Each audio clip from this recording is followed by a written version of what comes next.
వర్షాకాలంలో వర్షపు నీరు ఏటవాలు ప్రాంతాల నుండి, పర్వతాల వాలు తలాల నుండి చిన్న చిన్న జల ప్రవాహాలుగా క్రిందికి ప్రవహిస్తుంది. ఈ జల ప్రవాహాలు కొంతకాలానికి ఎండిపోతాయి. వర్షాలు తిరిగి ప్రారంభం కాగానే నీరు అదే కాలువల గుండా ప్రవహిస్తుంది. ఈ విధంగా నదీ మార్గాలు, నదీ లోయలు ఏర్పడతాయి.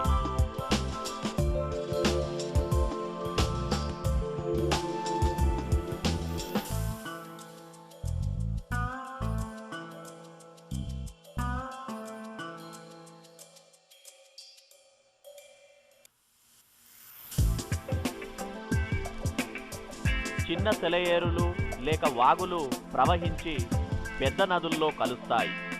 ఇలా నదుల్లో కలిసే సెలయేర్లను లేదా చిన్న చిన్న వాగులను ఉపనదులు అంటారు. ఇలా నీరు ప్రధాన నదులలో పెరుగుతుంది. ఇది పెద్దదిగాను వెడల్పుగాను ఏర్పడుతుంది. నది పెద్దదిగాను విశాలంగాను ఏర్పడిన తర్వాత నీటి ప్రవాహం నెమ్మదిగా కొనసాగుతుంది.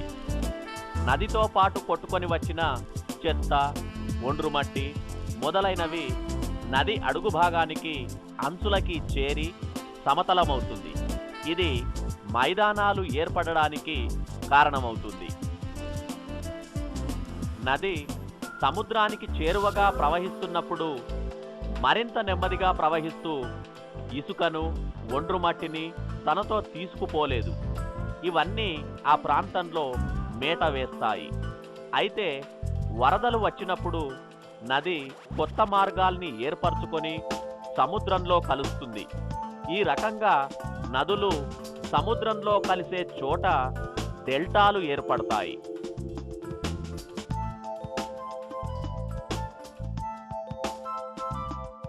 మన రాష్ట్రంలో 2 విశాలమైన డెల్టాలు గోదావరి, కృష్ణా నదులకు ఉన్నాయి. కృష్ణా, గోదావరి అనే పొడవైన నదులు మన రాష్ట్రం గుండా ప్రవహిస్తున్నాయి. సంవత్సరం పొడవునా నీరు ప్రవహించడం వల్ల వీటిని జీవనదులు అంటారు. పడమర కనుమలలో కృష్ణా, గోదావరి వంటి నదులు ప్రారంభమై అధిక వర్షాలు పొందుతున్నాయి. ఉపగ్రహం ద్వారా చిత్రించబడిన గోదావరి నది ప్రవాహ మార్గాన్ని ప్రస్తుతం మీరు చూస్తున్నారు.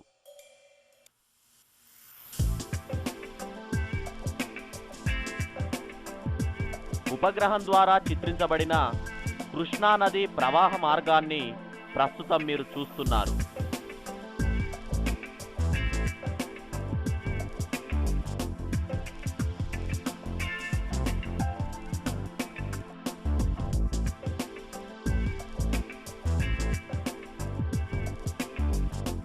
మరోవైపు చాలా నదులు ప్రవాహం లేక ఎండిపోతున్నాయి. రాయలసీమలో ప్రవహించే పెన్నా నది అలాంటిదే. ఇక్కడి చాలా ప్రాంతాలు నీరు లేక ఎండిపోతున్నాయి. తూర్పు కనుమలలో ప్రారంభమైన నదులు సాధారణ వర్షపాతం పొంది త్వరితంగా సముద్రంలో కలుస్తున్నాయి. అందువల్ల వర్షాభావ పరిస్థితులలో ఈ నదులు ఎండిపోతున్నాయి.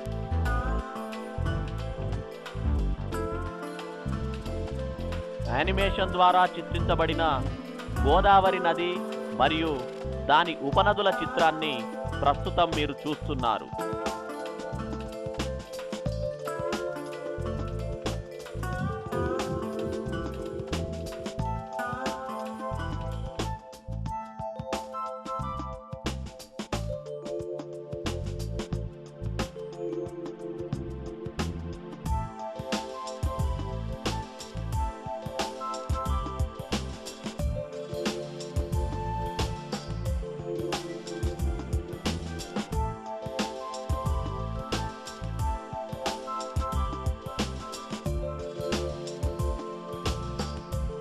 యానిమేషన్ ద్వారా చిత్రించబడిన కృష్ణా నది మరియు దాని ఉపనదుల చిత్రాన్ని ప్రస్తుతం మీరు చూస్తున్నారు.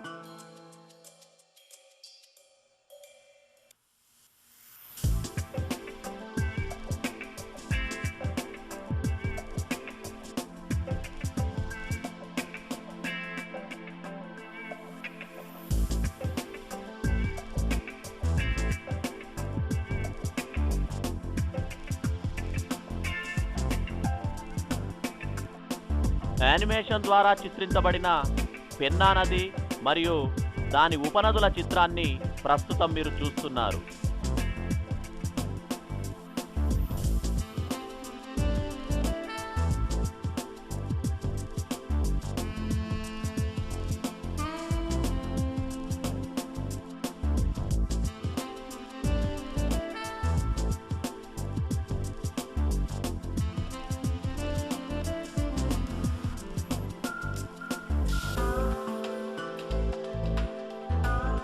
ఇలాంటి నదీ జాలతంత్ర వ్యవస్థ గల ఆంధ్రప్రదేశ్ అన్నపూర్ణగా ప్రసిద్ధిగాంచింది. అందుకే నదులు మన అభివృద్ధికి ప్రధాన కారకాలు.